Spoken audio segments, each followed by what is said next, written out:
sebagian dari masyarakat kita memang ada yang tergolong sebagai pemilih rasional yang nanti akan memberikan pilihannya melihat terlebih dahulu bagaimana kompetensi dari para capres ini, bagaimana pengalamannya, bagaimana track recordnya, bagaimana kinerjanya.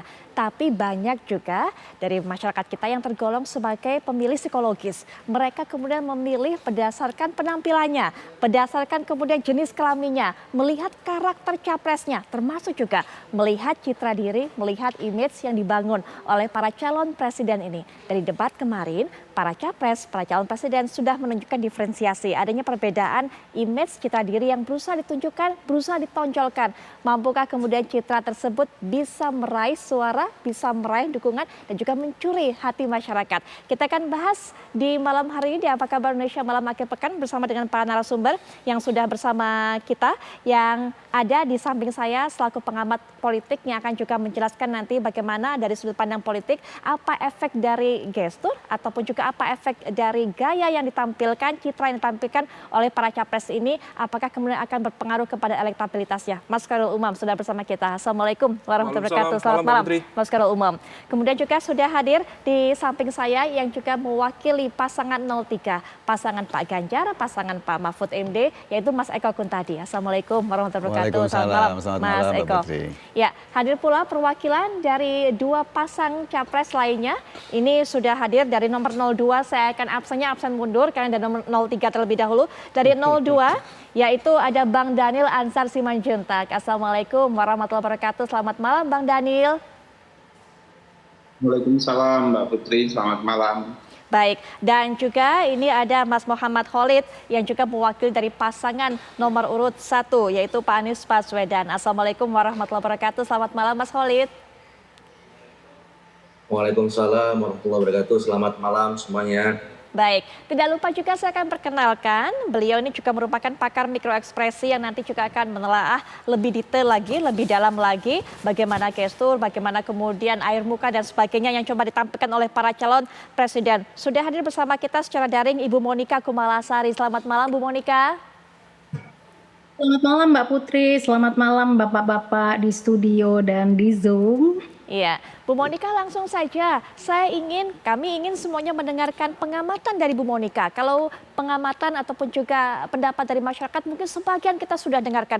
Walaupun masih kita bertanya-tanya apakah kemudian pendapat masyarakat sebagian yang mereka tulis lewat media sosial ini betul-betul mewakili pikiran dari masyarakat lainnya. Tapi menurut Ibu Monika sendiri sebagai seorang pakar mikroekspresi, bagaimana kemudian cara para calon presiden ini menampilkan citra dirinya pada saat debat capres kemarin? Ya, yang akan kita bahas di sini kalau dari paparan saya mengenai mikroekspresi, analisa yang diungkapkan di sini adalah mengenai emosi atau ekspresi pada saat debat, begitu ya. Jadi memang kalau kita lihat dari Pak Anies Baswedan, ya, nah. Ini beliau menampilkan gaya retorika gitu ya yang kita tidak sangsikan lagi. Nah, dalam penguasaan emosi Pak Anies memang nampak lebih tenang ya dengan kemudian menggunakan rangkaian kata atau semiotik yang cukup mumpuni. Namun yang bisa dilihat di sini adalah ketika beliau mengatakan sebagai oposan ya, maka apakah gestur atau mimik atau ekspresinya juga menampilkan hal yang bersifat sebagai oposan. Nah, dalam mikroekspresi yang sempat saya tangkap di sini adalah ketika sebagai oposan maka yang bersangkutan akan bawah sadarnya atau bahasa nonverbalnya akan mengatakan bahwa saya tidak sepakat dengan yang calon lain sampaikan seperti itu. Dan ternyata ini atau selaras dengan ada facial expression yang muncul ya, ini Pak Anies sering sekali untuk membasahi bibir.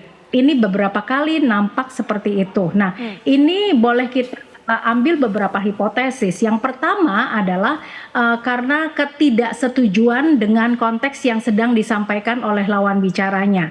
Atau ini juga bisa mengindikasikan suatu keraguan-raguan. Atau hipotesis lain boleh kita katakan juga bahwa yang bersangkutan secara fisiologis memang sedang merasa kering di bibirnya atau haus seperti itu. Nah, jadi kalau tiga hipotesis tersebut, maka kalau Pak Anies mengatakan bahwa yang bersangkutan adalah bersifat oposan, maka ini menunjang sekali begitu ya. Ya. Jadi selaras antara apa yang disampaikan dengan bahasa tubuhnya begitu.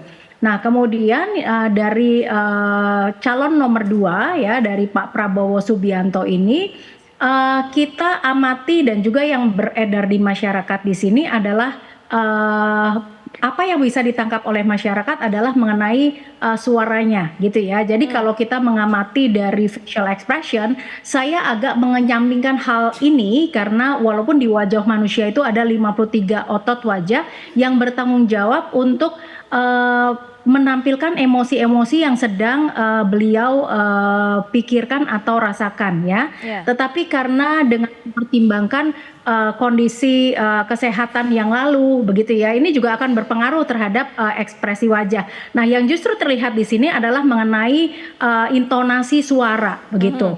Ya. Jadi kalau seseorang dengan intonasi suara yang tinggi ini adalah menyatakan semangat atau bisa juga merupakan pernyataan dari kemarahan. Nah, jadi kita dapati suara yang tinggi, tetapi dalam suara yang tinggi ini memang kita dapati juga, tetapi dalam konteks yang sama juga Pak Prabowo ini juga dengan menggunakan suara dalam, suara bawah begitu ya, yang Mas Anies itu sampai secara verbal di highlight selama dua statement ya, dan kemudian juga beliau mengatakan bahwa dengan suara bawah ini aja juga merupakan kemarahan yang mendalam. Jadi kalau kita lihat yang bersangkutan ini masih emosi, ya jelas ketiga-tiganya semuanya menampakkan emosi tapi dengan cara yang berbeda begitu. Oh, iya. Nah, kalau yang diperhatikan masyarakat misalnya, kalau dulu adalah dengan seperti ada gebrakan-gebrakan seperti itu ya. Nah, maka kali ini cara coping dari Pak Prabowo sendiri sudah lebih elegan, artinya melakukan perubahan fisiologis dengan gerakan-gerakan, dengan ada gerakan gemoy dan sebagainya seperti itu, sehingga adanya perubahan fisiologis ini akan bisa mempengaruhi kemarahan yang meledak-meledak gitu ya.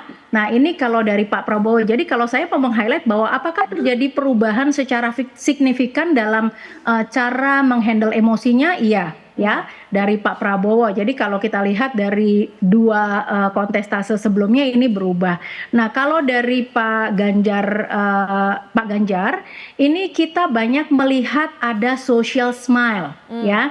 Nah, jadi Pak Ganjar murah sekali untuk menampilkan social smile di sini. Nah, ini adalah juga merupakan cara yang berubah, karena kalau dari panggung-panggung sebelumnya Pak Ganjar ini juga ketika merespon sesuatu dengan emosi, maka akan terlihat di ekspresi wajahnya begitu ya. Jadi dalam panggung-panggung yang bukan debat seperti itu, apalagi beliau juga sempat beberapa kali menyampaikan mengenai menyindir mengenai paslon nomor 2 gitu ya.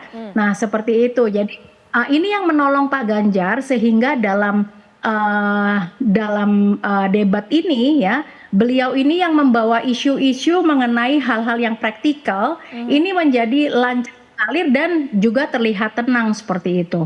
Baik, social smile sendiri seperti apa kemudian? Mungkin bisa didefinisikan Bu Monika untuk masyarakat juga yang mendengarkan perbincangan ini.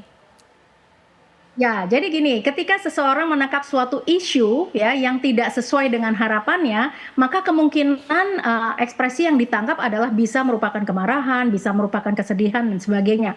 Maka kalau tidak ada filternya, ini yang diekspresikan adalah misalnya mau marah gitu ya. Yang ada adalah ekspresi-ekspresi kemarahan. Tetapi kalau sudah memiliki mekanisme coping yang ketika ada sesuatu yang tidak cocok, maka yang ditampilkan adalah social smile seperti itu, maka menjadi bersahabat begitu. Jadi masyarakat juga tidak bisa menangkap ekspresi-ekspresi yang nampak dari wajah, karena ekspresi yang nampak ditunjukkan melalui wajah adalah merupakan emosi yang sangat sahih atau relevan, kita mengatakan seperti itu. Baik. Nah, ya. Ya, Bu Monika. Mas Umam, kita sudah melihat kali ini kita tidak bicara soal kontennya, tapi bagaimana mereka, para capres ini membawakan dirinya. Ada yang kemudian terlihat intelektual, ada yang kemudian terlihat gemoy dengan beragam gimmicknya, tapi juga terpancing emosinya. Kemudian ada juga yang terakhir tadi dikatakan juga oleh Ibu Monika dengan social smile-nya terlihat begitu dekat, memahami masyarakat. Apa yang coba mereka tawarkan sebenarnya kalau menurut Mas Umam, dan bagaimana apa yang mereka tunjukkan ini bisa mempengaruhi sentimen masyarakat? Ya, kalau kita bicara tentang konteks strategi komunikasi politiknya, di fase awal itu Mas Anies dari Capres 01, saya pikir dia sudah langsung masuk ke jantung pertahanan Pak Prabowo. Ketika kemudian pada fase awal, kalau misal kita perbandingkan, Mas Anies itu langsung melakukan serangan. Jadi strategi politik ofensif itu digunakan dan juga dioptimalkan untuk mendegradasi, sekaligus juga mendelegitimasi kredibilitas politik dari rivalnya, terutama 02. Kemudian di saat yang sama kalau misal kita perbandingkan, Mas Ganjar itu saya ingat betul 3 menit pertama di sesi awal itu relatif menggunakan bahasa-bahasa retorika yang tidak menyerang sama sekali. Nah, tetapi kemudian begitu masuk di ranah perdebatan selanjutnya mulai terbuka. Nah, artinya apa? Kalau misal kita cermati, Mas Anies menggunakan strategi ofensif, Pak Prabowo dengan posisi dia yang mencoba untuk meyakinkan bahwa dia pro keberlanjutan, totally dia defensif. Nah, yang Mas Ganjar, yang ini memang ya dikatakan oleh Kaisang misalnya, ini posisinya seperti apa? To some extent menunjukkan kemudian karakter defensif dalam konteks pro keberlanjutan, tetapi di saat yang sama misalnya dia menggunakan narasi IKN untuk mendelegitimasi Anies Baswedan misalnya, tapi di saat yang sama dia juga menggunakan narasi ofensif untuk memberikan catatan terkait dengan isu demokrasi dan lain sebagainya. Nah, ini yang kemudian berpotensi kemudian memunculkan semacam dilema atau gamangan, terutama dalam konteks mengonsolidasikan basis pemilih loyal di 03. Tetapi di sisi lain, saya melihat ada kecenderungan yang cukup unik juga, Mbak. Ada semacam kekompakan dari 01 dengan 03 untuk mencunggil ego sekaligus memantik emosi Pak Prabowo. Karena bagaimanapun juga, diakui atau tidak, upaya itu dilakukan sebagai sebuah langkah untuk mendegradasi satu kredibilitas politik Pak Prabowo, yang kedua tentu untuk kemudian mendowngrade soliditas basis pemilih loyalnya yang per hari ini Pak Prabowo relatif lebih solid. Dan Anda melihat serangan dari kedua kubu itu kemudian bisa terpancing Pak Prabowo emosinya? Pak Prabowo cukup terpancing, maka kemudian tadi yang disampaikan Bu Monica, 2 kali beliau menggunakan tone, nada yang, itu sebenarnya Japanese speaking style. Mas Anies, itu adalah sebuah ekspresi yang mencoba untuk undermine, underestimate juga dalam konteks agak mengkritik, merendahkan dalam konteks kok seperti tidak ingat sesuatu yang barangkali mereka yang hanya yang tahu. Nah, kemudian ketika itu disampaikan, tampaknya itu adalah sebuah ekspresi kegeraman dari Pak Prabowo. Dan ketika kemudian Mas Anies bicara tentang etik terkait dengan putusan Mahkamah Konstitusi, kemudian Mas Ganjar bicara tentang penegakan HAM, yang kemudian tampaknya juga mungkin Pak Prabowo juga berpikir ulang. Dulu waktu beliau maju misalnya sebagai cawapres Bu Mega, kok tidak diutik-utik, sekarang kemudian diutik-utik. Nah, situasi ini tampaknya ada semacam kekompakan dari 01, 02 untuk mendelegitimasi dan mengurangi soliditas basis kekuatan 02, yang kalau misalnya itu dilakukan dan per hari ini sudah relatif cukup efektif. Buktinya apa? Pak Prabowo dalam, let's say ini sudah hampir seminggu pasca debat, masih terbawa itu. Makanya kemudian muncul dasmu etik dan lain sebagainya. Ini adalah momentum yang ditunggu-tunggu betul oleh rival-rival politik Pak Prabowo. Karena bagaimanapun juga memang ini adalah dalam konteks Jawa itu bisa memiliki 2 makna. Satu sisi menunjukkan kemarahan, tapi di sisi lain, apalagi Mbak Putri orang Malang ya, itu bisa menunjukkan kedekatan. Misalnya, itu sesuatu yang mungkin menunjukkan keakraban, intimacy. Tetapi memang dalam konteks politik, setiap terjadi slip of tongue, bahkan slip of mind, itu akan dimanfaatkan betul sebagai sebuah munisi politik untuk menghantam terus. Mungkin di level tim ses tidak melakukan itu, tetapi kekuatan jaringan cyber troops-nya dan lain sebagainya akan mengoptimalkan itu. Baik, Mas Umam, sampai di situ. Nanti kita akan juga dengarkan bagaimana pandangan dari perwakilan masing-masing pasangan capres ini. Betul nggak kemudian apa dikatakan Mas Umam, Mas Eko? Karena kita juga bertanya-tanya, kalau satunya defensif, satunya ofensif, Pak Ganjar ada di mana? Begitu kan, menyambung pertanyaannya Mas Kaisang. Nanti Mas Eko bisa jelaskan, termasuk juga dari para perwakilan capres-capres lainnya. Tapi sebelum nanti kita akan istirahat sejenak, kami bawa Anda terlebih dahulu untuk merefresh ingatan Anda bagaimana performa dari ketiga capres ini saat melangsungkan debat hari Selasa lalu. Kita akan saksikan bersama cuplikannya.